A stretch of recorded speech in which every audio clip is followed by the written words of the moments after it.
My name is Chris. What is going on? Now, if you know anything about my career covering fantasy football, you know I'm famous for my outlandish weekly predictions. There's nothing I like better than listening to what coaches have to say, predicting a player's workload, and then doing stat projections quarter by quarter. I'm just kidding.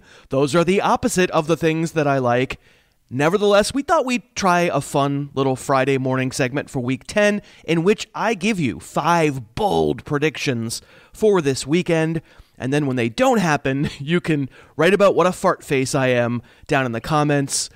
Oh, heck, who am I kidding? You're already calling me a fart face down in the comments before the games even start. All right, here we go. Let's count them down. 5 bold predictions for Week 10.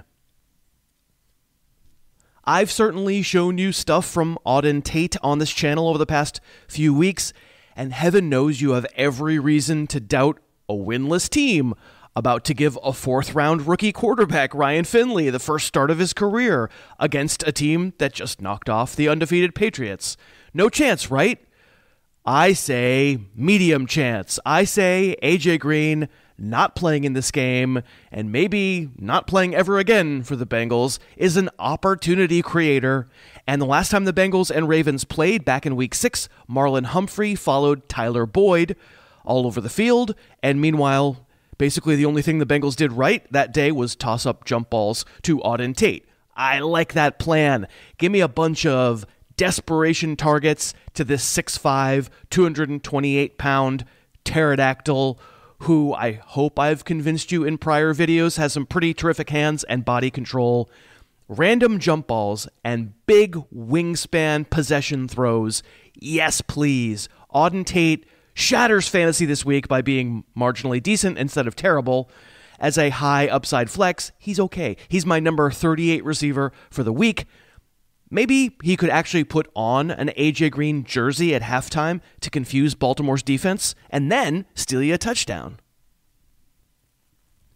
Oh, baby, I'm super going out on a limb here. I'm going to say the godfather of troll, Matt Breida, remains a vibrant and healthy citizen throughout the Monday Night Booger Fest against the Seahawks. Never once limps off the field, never has an assistant trainer fling one of those long shoulder pad coats over him, never does his James Brown impersonation saying, I can't go on, I'll go on. Instead, I think Matt Breida has a darn nice game against a Seattle defense we all now suspect has real problems. Everybody watched Jimmy Garoppolo play real well in Week 9, but I think if the 49ers can get away with it, they would like to run. I don't think Turkey, Mayo, Tevin Coleman is a non-factor here at all. I just don't believe there's a big difference between them. Breida will have 15 touches. He'll break one long touchdown. On his way to that touchdown, he will stare directly into Death's bony face and cackle while running past, shouting, "Not today, Death, not today." I rank Breida number 18 this week in standard leagues, Tevin Coleman number 19. I'd happily wait until Monday night for both of them.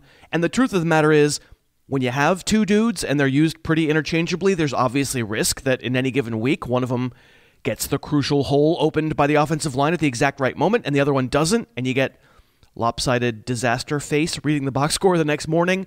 I still think Matt Breida is a better, more agile, more dynamic player than Coleman, and I'm calling it right here, right now, on this channel. Long touchdown for Matt Breida, making you so happy, turning you into a James Brown fan, sending you shopping for capes and canes.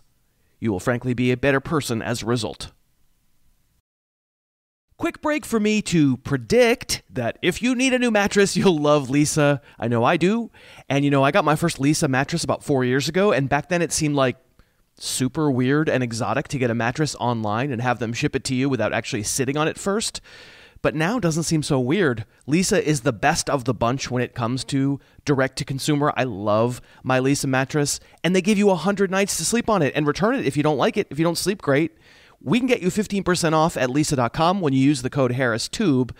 If you're not sleeping great and you know it's time for a new mattress, I don't know, are you kidding? 100 nights to try it out? You have nothing to lose. You can send it back. You have amazing sleep to gain, and we love Leesa. All right, back at it. Doesn't seem like Adam Thielen's going to play Sunday night against the Cowboys, but maybe Bisi Johnson will do a great impersonation. We're showing you Bisi and then Thielen a couple of times back-to-back to show you, hey, in certain circumstances, nice homage Bisi. Listen, Adam Thielen's a really good player, and Bisi hasn't shown that he can do the wide array of cool stuff that Thielen can do on a football field, but run these same basic plays, you know it. Little known fact, at Colorado State, Bisi majored in mime. He can do all the greats. He's got Luke Skywalker with his lightsaber. He can do Homer Simpson falling down the stairs. A mimicry genius.